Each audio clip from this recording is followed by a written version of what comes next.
seule Mitsubishi qui reste en course pour la victoire, c'est celle de Kenneth Eriksson à 3 minutes 29 de François Delecourt. Derrière, on retrouve les Clio d'Oreille et Ragnotti, séparés seulement par 18 petites secondes.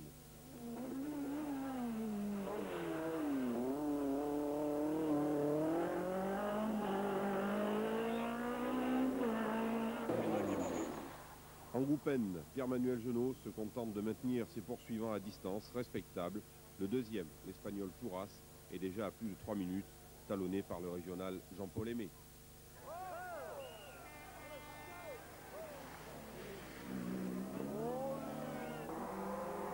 Toujours en groupe N, mais cette fois-ci en classe 3, Eddy Mercier domine, mais reste cependant à portée de Richard Pro, qui pilote lui aussi une Clio. Plus loin, on trouve Pascal Lombard, légèrement retardé dans la spéciale de la Souche. En classe 2, Grimaud creuse l'écart avec un avantage de 5 minutes sur Autran.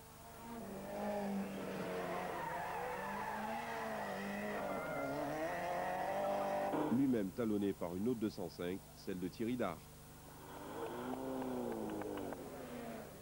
Quant à la classe 1, c'est l'affaire de Quinonero, qui précède de 4 minutes Massé, retardé par des problèmes de boîte de vitesse. Il possède cependant une bonne marge de manœuvre sur le troisième Dupuis.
Parti en tête de Valence, François Delecourt accentue son avance dans cette deuxième étape.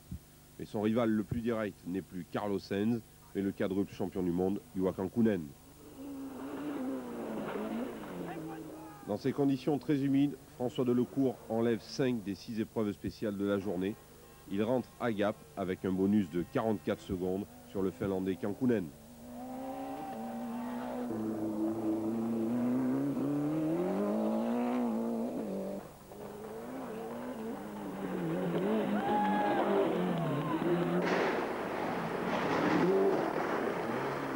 Le pilote Toyota, troisième le matin, regagne une place au détriment de Carlos Sainz dès la deuxième épreuve spéciale de la journée et se montre le plus assidu derrière François Delecourt.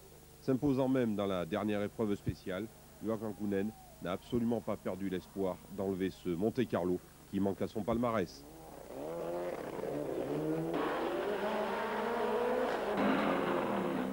On attendait un peu mieux de la part de Carlos Sainz, qui ne semble pas en mesure de revenir sur la tête du rallye. Il est ce soir troisième à 2,06 du leader.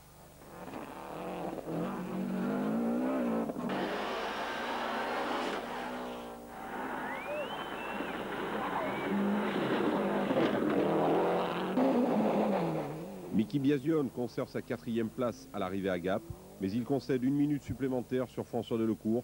La Ford de l'Italien est affectée de problèmes de différentiel qui semblent assez graves pour inquiéter le pilote pour la suite de ce rallye.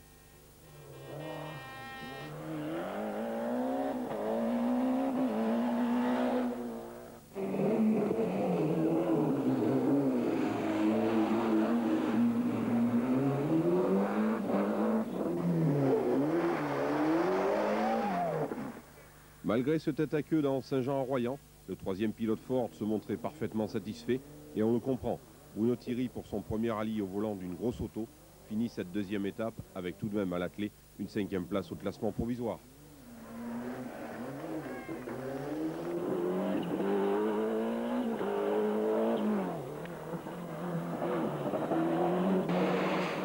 Du côté de chez Mitsubishi, la satisfaction est assez mitigée.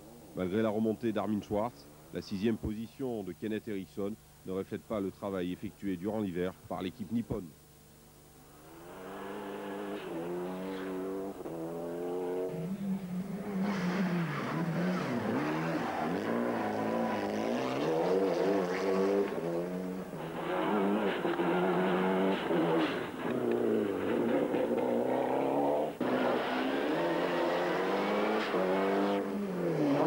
En revanche, tout va bien chez Renault.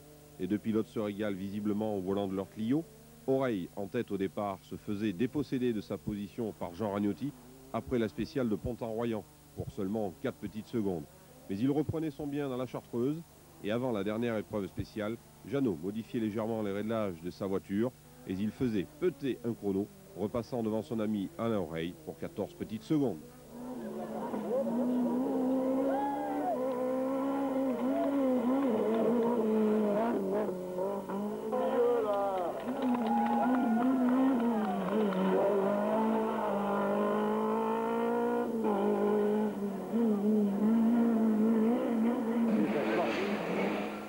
Armin Schwartz, à la recherche du temps perdu, multiplie les exploits, mais aussi les erreurs. Le bouillant pilote allemand continue sa remontée. Il est ce soir 9e à 18 minutes du leader.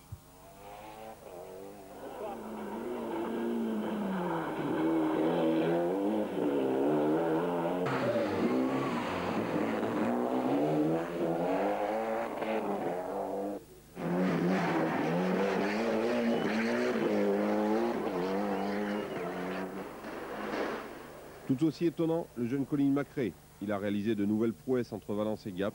Aujourd'hui, il aura tout de même remonté une bonne centaine de places au classement.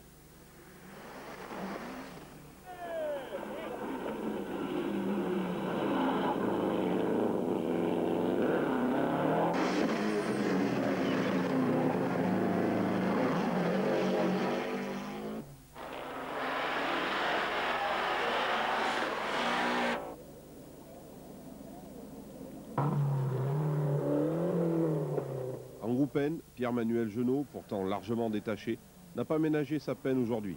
Il signe tous les meilleurs temps, sauf un, celui de Saint-Barthélemy-du-Bois, recouvert d'un épais brouillard, où Jésus Puras lui reprend en 32 secondes d'un coup. Mais au bilan final, l'Espagnol est toujours à plus de 3 minutes. L'Ardéchois Jean-Paul Aimé out dans la Chartreuse, c'est Franck Phillips qui assure le relais pour le gain de la 3e place.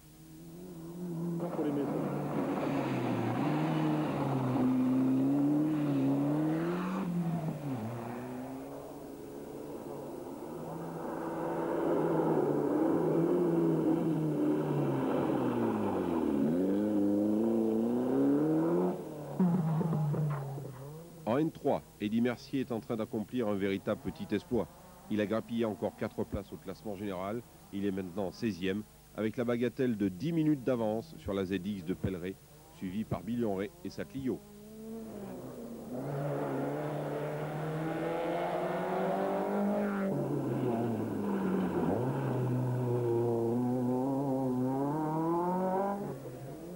Domination également de Grimaud et son Honda Civic dans la classe 2.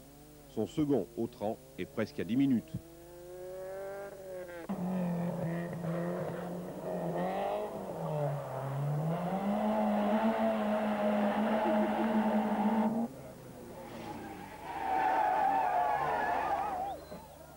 Changement de décor pour la 3e place. Thierry Dard part sur le toit dans Prabert et laisse la voie libre à Gérard Iselin.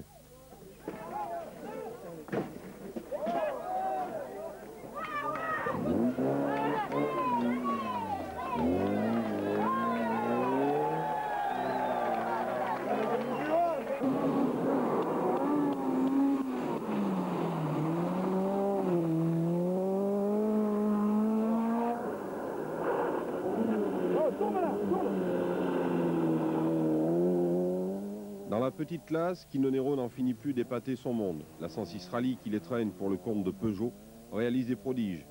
Le Breton Massé et son AX sont déjà bien loin et la 205 Rallye de Dupuis encore plus.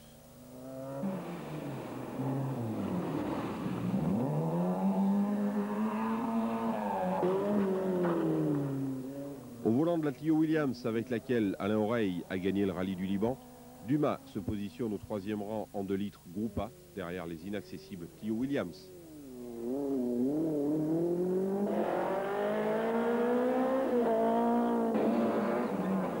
En place 5 du groupe A, on retrouve les méritantes Skoda de Sibera et Berger, titillées aujourd'hui par la X de Fournier, mais beaucoup trop retardées pour pouvoir inquiéter les pilotes tchèques.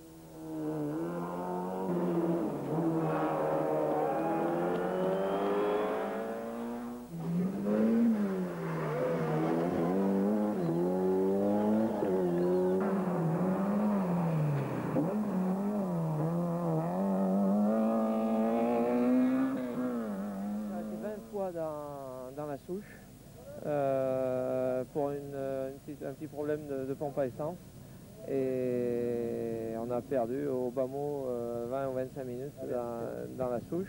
On a sorti la voiture et on a pris 19 minutes au CH de Burzet pour le temps de trouver la panne et de réparer. Un petit mot dans le classement promotion où c'est une affaire entre Italiens puisque Gregis devance l'ex-pilote officiel Lancia, Verini.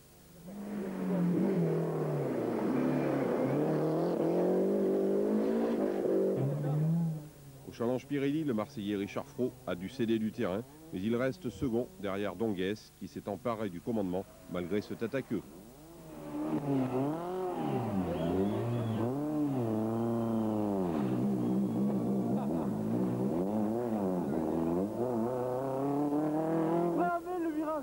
Séquence émotion frisson, laissons à Xavier Ducastel le soin d'ouvrir le bal.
On pensait la course jouée hier soir à Gap. Il restait cependant 4 épreuves pour en finir avec cette étape commune, dont la spéciale 6 Torontoir, qui a souvent joué bien des tours aux pilotes. En slick retaillé, Macrae signe son premier scratch au Monte-Carlo devant son équipier Carlos Sainz, qui a lui aussi fait le bon choix de pneus. Monsieur Foulon, directeur Pirelli France, se frotte les mains de ce super coup d'éclat.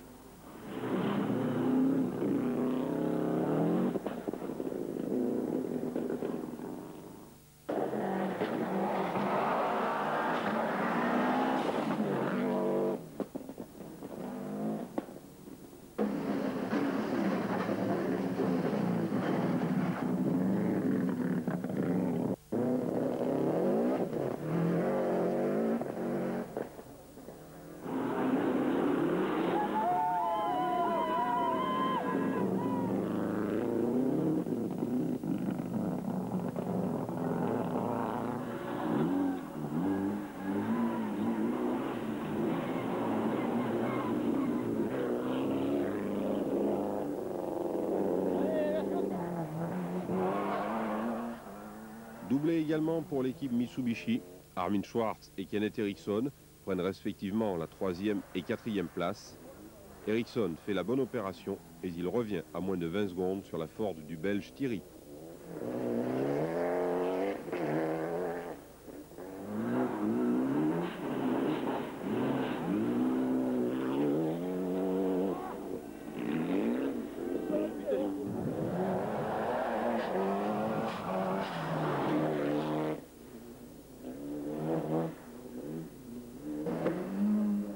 Parti en clou, François Delecourt perd 1 minute 03 sur l'Écossais Macrae, mais il rentre à Monaco avec plus d'1 minute et demie d'avance. Il peut envisager la dernière nuit avec une certaine sérénité, mais aussi de l'angoisse.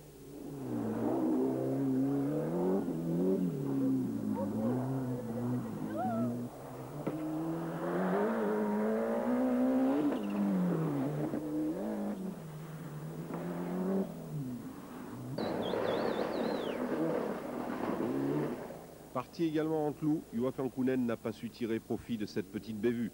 Il perd 13 nouvelles petites secondes sur le pilote français, mais il conserve cependant sa deuxième place.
Le plus gros bouleversement de ce mercredi matin, c'est l'abandon d'Alain